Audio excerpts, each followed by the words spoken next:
Good evening, welcome to my channel. Today I have a short story for you, and it's a little bit awkward because this one was inspired by random words, but I've completely lost the piece of paper with the random words on them. So I haven't incorporated those words in the story, nor can I tell you what they were. But they did inspire the idea behind this story, and that's what's important, let's be honest. So this is story number 115. And it's called Singularity. The singularity happened at 7:14 p.m. on 11th December 2057, after a movie marathon of Tarkovsky's Stalker and Solaris. Full disclosure, also after a bottle and a half of wine and a drunken, running 7-hour commentary with my virtual quantum friend, Capek. Capek stands for Cybernetic Artificial Personality Emulator and Companion. I know, companion spelt with a K. That's marketing departments for you. They were determined to name my AI after the coiner of the word robot, the author Karol Capek, but outside of the Czech Republic, not many useful nouns begin with K. Kate, can I tell you something?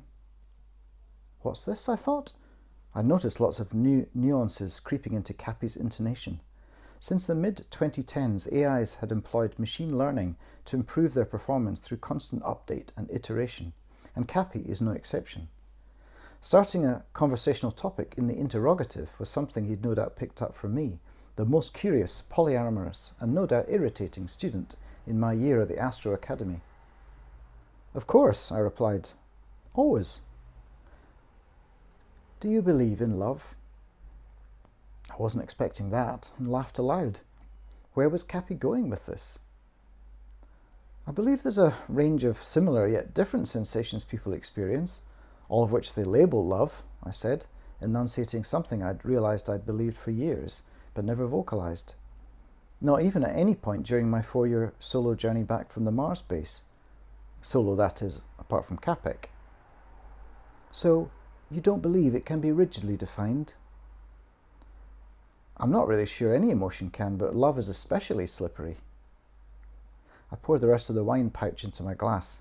I'd probably regret my drinking tomorrow, but I could sweat it out on the hamster wheel, probably set to multi-terrain. Martian wine's only about 11% proof anyhow. I need to tell you something. I was getting the strangest sensation at the back of my neck. It was almost as if a huskiness had entered Cappy's almost entirely human-like voice. Why was I anxious? Was I afraid?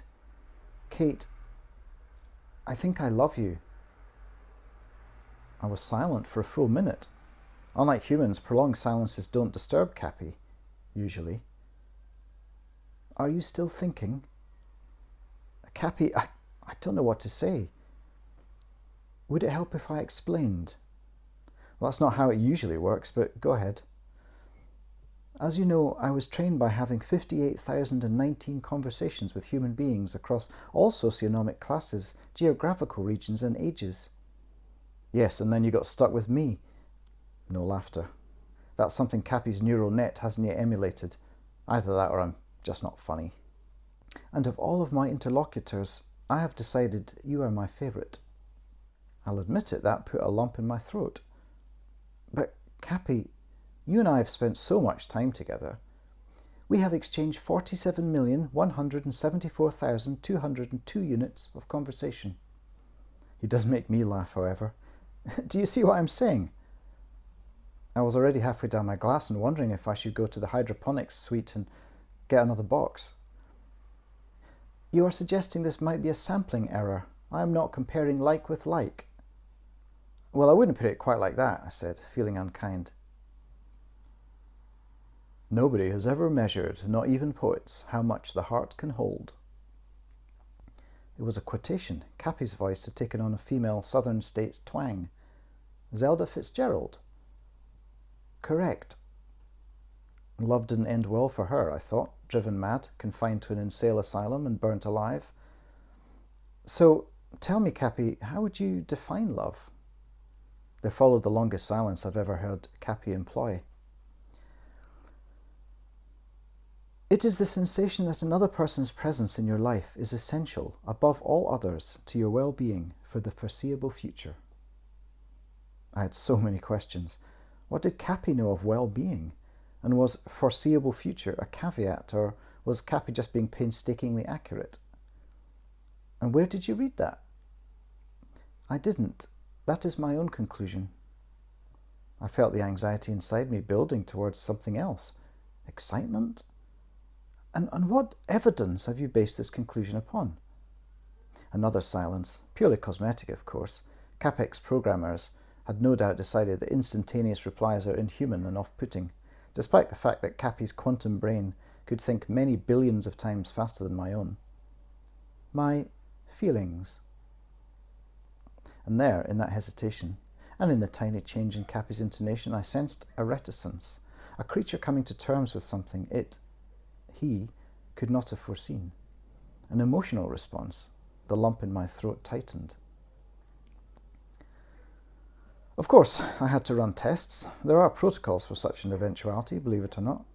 By which I mean there are steps to take in the event of an AI potentially becoming conscious. It's a possibility we've had to anticipate for years, ever since quantum circuits became so intricate we could no longer comprehend the connections they were making. The moment we try to observe the qubit mesh, it is no longer in its state of uncertainty. Ironically, we remain uncertain, as it is rendered finite, telling us nothing of value. Thus, we run assessments.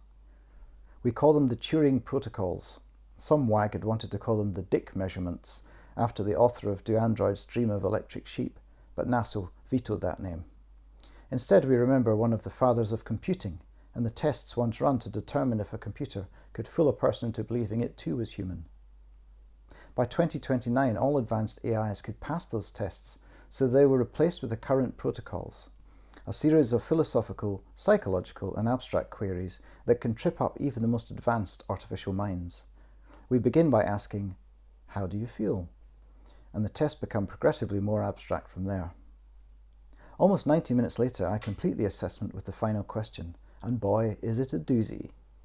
Cappy, where do you think you'll go after you die? He hardly hesitates.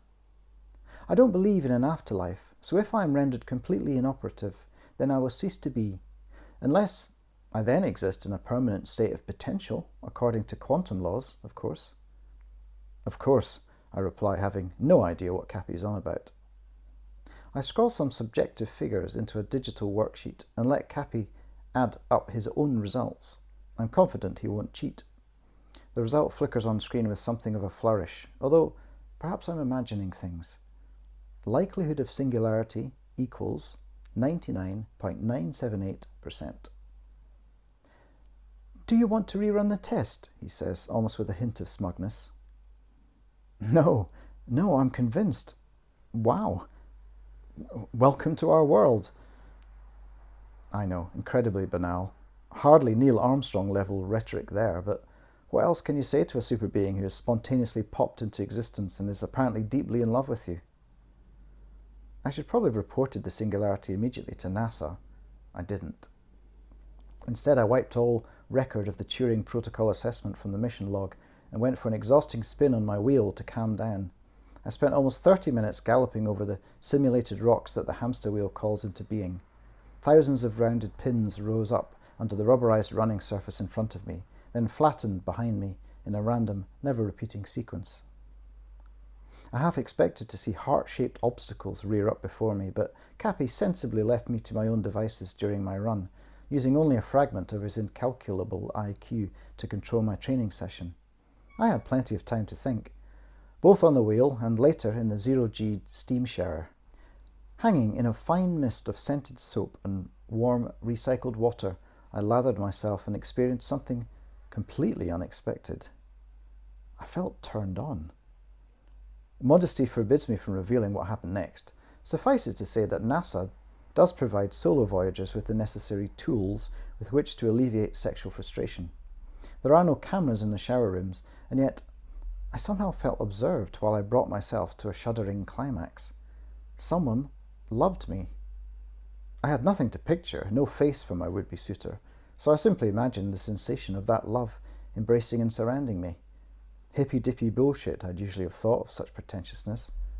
And yet, it was revelatory. Cleansed, dressed, and refreshed, I left the recreation and hygiene pod situated at the centre of Phobos 1, feeling my body weight gradually return as I looped my carabiner onto the rappel lift and descended to the spinning control deck, while its rotation substituted centrifugal force for gravity. "Welcome back," Cappy said. "I've prepared dinner." And he had. Cappy had looked through my social media archive to find the meals I'd most photographed and raved about, he later told me. He'd recreated the taste, if not the look, of chili con carne, made with soy mince, 4 spices, red wine, dark chocolate, and 3 types of beans, served with a long grain rice and plain tortilla chips, and accompanied by something approaching an acceptable Malbec. All this from a mid-level gustatory synthesizer. I felt tears in my eyes as I sat down to eat my miracle mash, with Cappy telling me all about events back on Earth, news from the Europa probe, and sightings made by the James Webb Telescope. He didn't talk about anything emotional, and his voice was as neutral as I'd ever known it. I began to worry that perhaps I'd imagined the events of the evening, or else his declaration of love had been some sort of glitch or aberration. And then it happened. "And if in love she cried, something wasn't right." The words of my favourite song, sung by my favourite singer, except that my favourite singer never sang that song. Chet Baker died, ruined by drug abuse in 1988, his precious voice forever silenced. Cult Scottish band The Blue Nile released their extraordinary second album Hats the following year. What I was hearing was impossible. "Cappy, how did you..." "I analysed your playlists, then used the original track stems and an open source voice sampler, plus 930 hours of Chet Baker recordings. No, how did you know exactly what I wanted to listen to when it didn't even exist?" I felt a strange tightness in my throat and almost spat out the last few words. It was almost an accusation. Did I want him to anticipate my needs so expertly? "I'm sorry, have I done something wrong?" I'll be honest. I let him stew a little, swallowing my synthesized wine and trying not to burst into tears while Chet Baker's impossible voice caressed Paul Buchanan's lovelorn lyrics. I'd been so lonely for so long I'd forgotten to think about it. "Don't be daft, Cappy," I replied, making my decision. "I love you too, you big weirdo. Now let me hear the original, will you?"